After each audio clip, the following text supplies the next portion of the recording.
Earth lay in ruins, the once vibrant cities reduced to silent skeletons of steel and concrete. Alien ships patrolled the skies, their smooth, metallic surfaces glinting in the sunlight, a stark contrast to the devastated landscape below. The Zyrax had taken Earth with minimal resistance, their advanced technology and overwhelming firepower proving too much for humanity's defenses. The few who survived did so by hiding, scavenging, and hoping for a miracle that seemed less likely with each passing day. Among these survivors was a farmer. He lived far from the cities, on a piece of land that seemed forgotten by both humanity and the Zyrax. His fields, though barren in places, still produced enough to sustain him, and the thick forest surrounding his property offered natural protection from wandering alien patrols. He moved through his daily tasks with a quiet, methodical efficiency, tending to his crops, repairing fences, and maintaining a low profile. The Zyrax had visited him before. A small squadron had landed near his home several months after the invasion, curious about this isolated human who seemed unaffected by their conquest.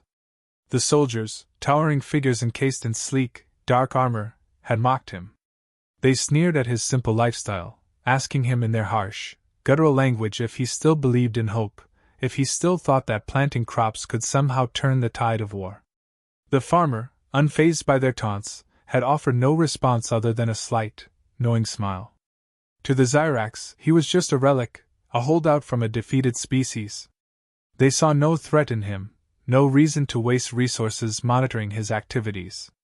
They left him alone, satisfied with the knowledge that they had won. But they didn't know him. They didn't know what lay beneath the surface of this unremarkable man who spent his days tilling the soil and repairing his barn. The truth was, this farmer was far from ordinary. As the Zyrax ships disappeared over the horizon, the farmer walked back into his house, his face betraying nothing of the thoughts that raced through his mind. Inside, hidden beneath a loose floorboard, was a small, encrypted communicator. He knelt, pulled it from its hiding place, and activated it. A faint hum filled the air as the device powered up, and after a moment, a voice crackled through the static. "We're in position," the voice said, calm but with an underlying tension. "What are your orders?" The farmer looked out the window, eyes narrowing as he scanned the distant hills, watching for any sign of movement. "Hold for now," he replied. "Stay hidden. We strike when they least expect it." The communicator went silent, and the farmer carefully returned it to its hiding place. The Zyrax believed they had broken humanity, but they were wrong. Scattered across the globe, remnants of Earth's most elite soldiers had survived, and the farmer had trained them. He had taught them to adapt, to blend in with the environment, and to strike with precision when the moment was right.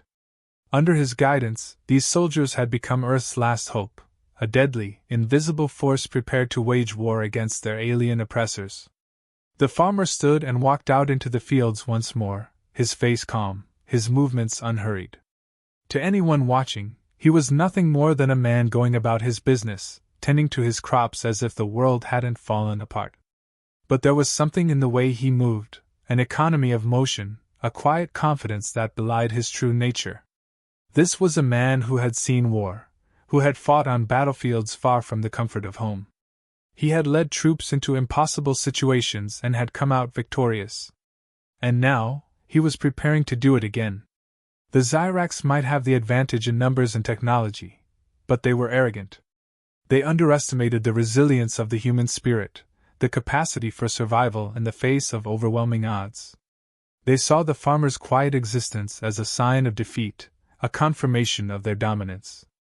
But in truth, the farmer had been planning, preparing, and waiting for the right moment to strike.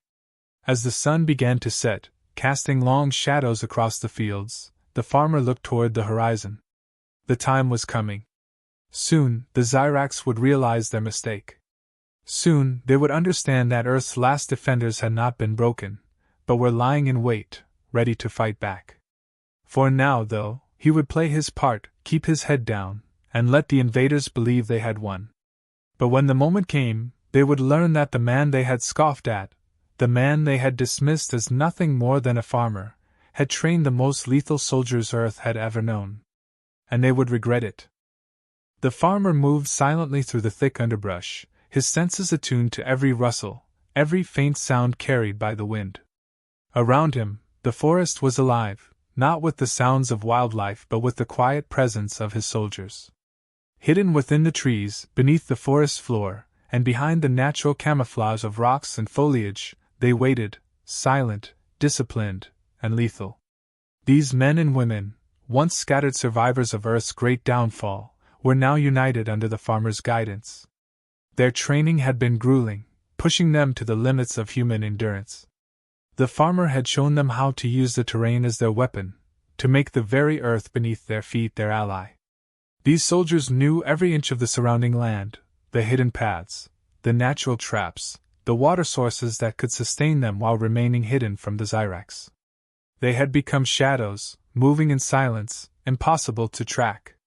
Each of them was armed, not with advanced technology but with weapons forged from the remnants of humanity's war. Modified tools, primitive but effective, and a few stolen Zyrax devices they had learned to reverse engineer. The farmer had ensured that they wouldn't be dependent on the tech they couldn't maintain or replace. Instead, he had trained them to improvise, to adapt to their environment, and turn every disadvantage into an opportunity. The Zyrax's arrogance was their weakness. They relied too heavily on their technology, confident that their advanced systems could detect any threat. They never imagined that humans, whom they saw as inferior, could bypass their surveillance, outmaneuver their forces, and strike with surgical precision. That's what the farmer had instilled in his soldiers. The belief that while the Zyrax might have superior machines, it was human adaptability and ingenuity that would turn the tide of this war. One by one, the farmer had taken in survivors, those who were still willing to fight. Some were former military, their skills sharpened from the old wars before the invasion. Others were ordinary civilians, hardened by the brutality of life under the Zyrax occupation. They came from different walks of life, with different experiences, but under the farmer's leadership, they had become a cohesive unit. Every person had a role, every person had a purpose. The training was relentless.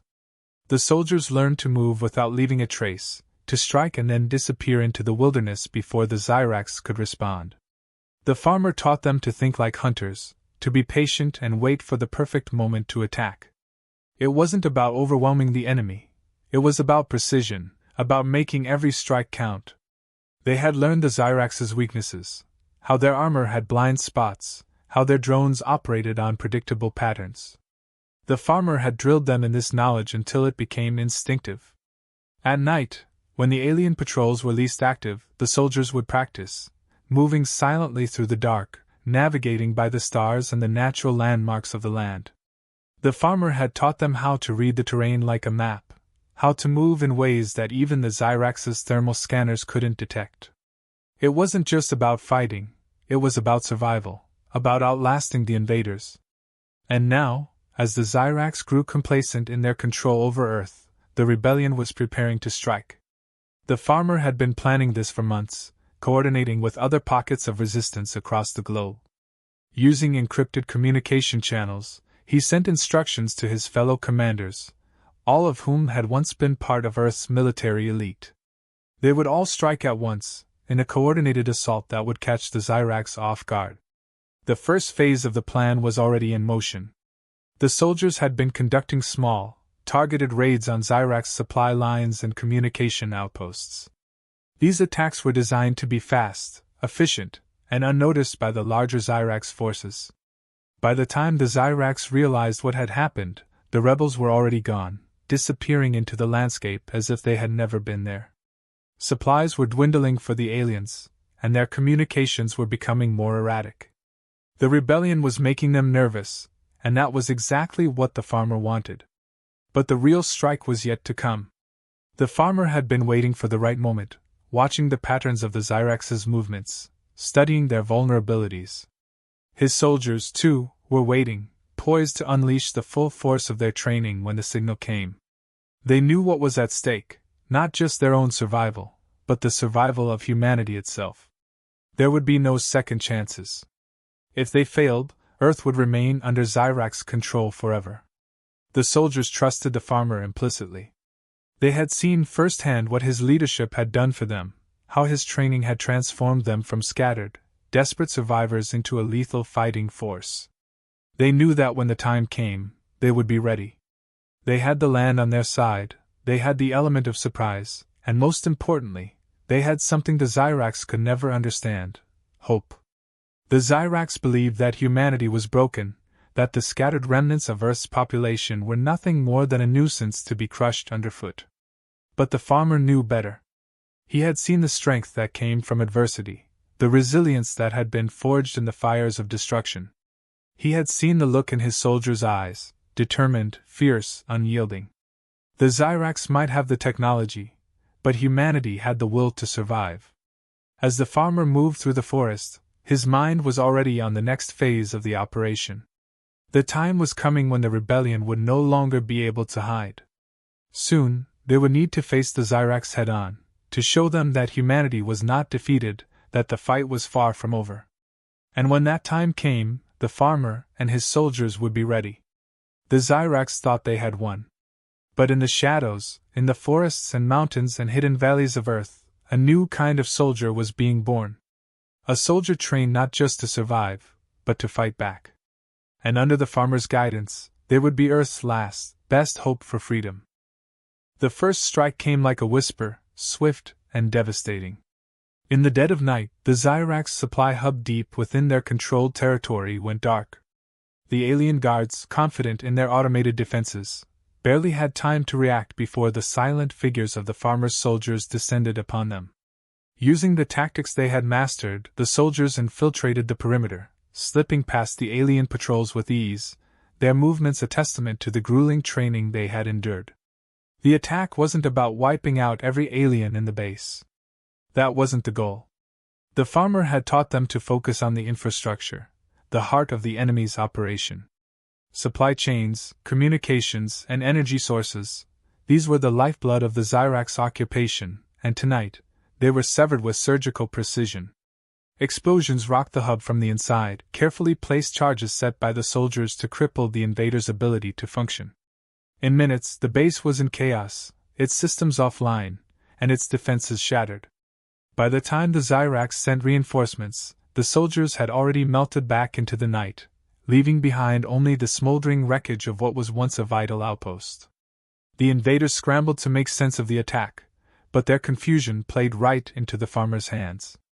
This was only the beginning, a small but deliberate move designed to destabilize the Zyrax forces. The alien commander, still dismissive of the humans' capabilities, believed it to be an isolated incident, a minor act of defiance, nothing more. But in the days that followed, the attacks increased. The farmer's network of soldiers launched coordinated strikes across multiple locations, all timed to disrupt the Zyrax's supply routes and communication hubs. The invaders' once unshakable confidence began to waver as they struggled to maintain control over their operations. Each strike was precise, efficient, and devastating, leaving the Zyrax with fewer resources and mounting losses.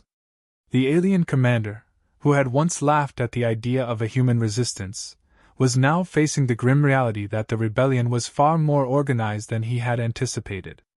Reports came in from across the occupied territories, supply convoys ambushed, key communication lines severed, entire squads of Zyrax soldiers disappearing without a trace. The invaders were no longer dealing with a scattered group of survivors. They were facing a coordinated force that seemed to know their every move. Frustration grew within the Zyrax ranks as the farmers' soldiers continued their hit-and-run tactics, never staying in one place long enough to be tracked, always disappearing before the Zyrax could mount an effective counterattack. The alien commander began to realize, with growing unease, that the humans were using their own arrogance against them. The farmer had anticipated every response, every move the Zyrax would make, and had planned for it. In the wake of these attacks, the rebellion's influence spread. More humans, emboldened by the victories, began to rise up, joining the farmer's cause or forming their own small resistance cells. What had started as a small, hidden force was now becoming a movement. The Zyrax, once so sure of their dominance, were being forced to confront the reality that Earth was not as conquered as they had believed. The alien commander, furious at the losses and the continued disruption, ordered an all-out search for the leader of the rebellion. He still didn't know about the farmer, didn't realize that the quiet man tending his crops on the outskirts of civilization was the one orchestrating the entire resistance. The commander believed the leader to be some former military officer, a figure hiding in the shadows, perhaps in one of the decimated cities or the underground bunkers that still dotted the landscape. In his desperation, the Zyrax commander began deploying more troops, sending them into the wilderness and the far reaches of the occupied territories in search of this elusive human leader. But this only played further into the farmer's hands. The more stretched the Zyrax forces became, the easier it was for the rebellion to strike. The alien soldiers, unaccustomed to Earth's terrain and increasingly paranoid, found themselves easy targets for ambushes. Every step they took into the unknown brought them closer to another trap laid by the farmer's soldiers. The farmer, always one step ahead, watched as the alien forces stumbled through the forests and mountains, unaware of the danger lurking all around them. His soldiers moved like ghosts, striking without warning and vanishing just as quickly, leaving the Zyrax forces demoralized and uncertain. Every victory, no matter how small, was a step closer to freeing Earth from its oppressors. Despite the mounting pressure, the farmer knew they couldn't afford to become complacent. The Zyrax were technologically superior, and while the humans had the element of surprise, they were still vastly outnumbered. The attacks were wearing down the invaders, but the true test was yet to come. The farmer understood that sooner or later the Zyrax would stop playing defense and come at them with everything they had. But that was what he was waiting for. As the attacks continued, the alien commander, now desperate to regain control, began to make mistakes.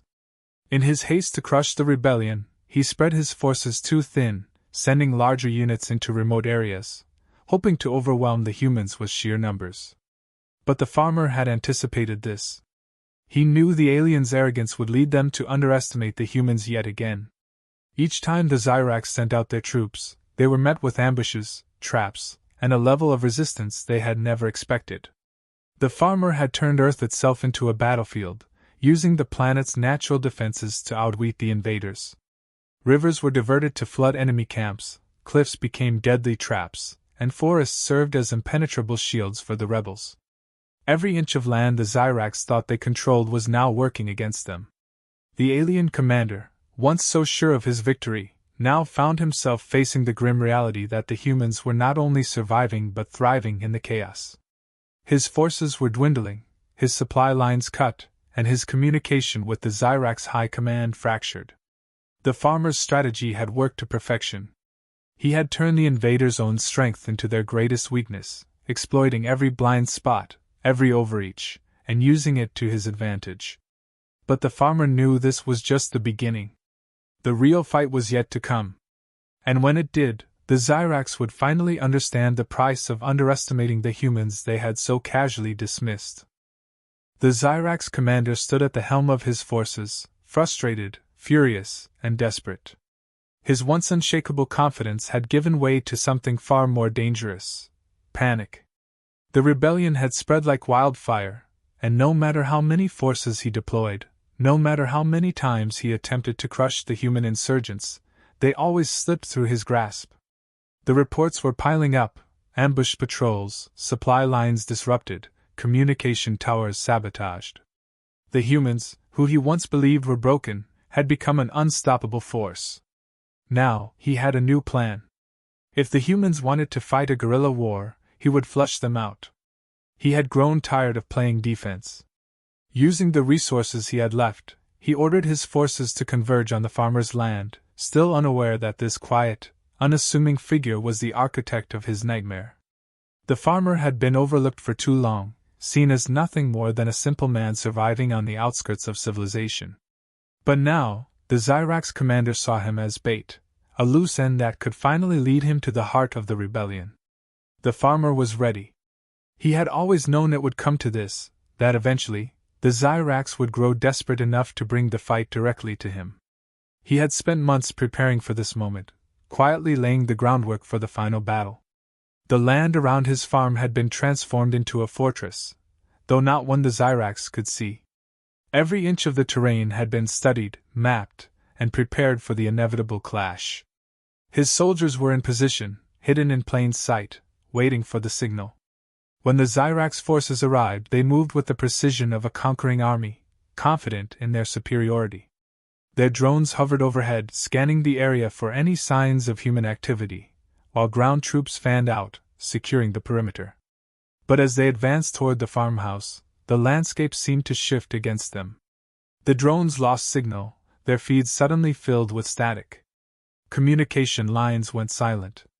The technology they had relied on so heavily, the very tools that had won them the initial conquest of Earth, were now betraying them. The farmer had anticipated everything. He knew the Zyrax would rely on their advanced systems to guide them, to control the battlefield. And so, he had devised a way to turn that technology against them.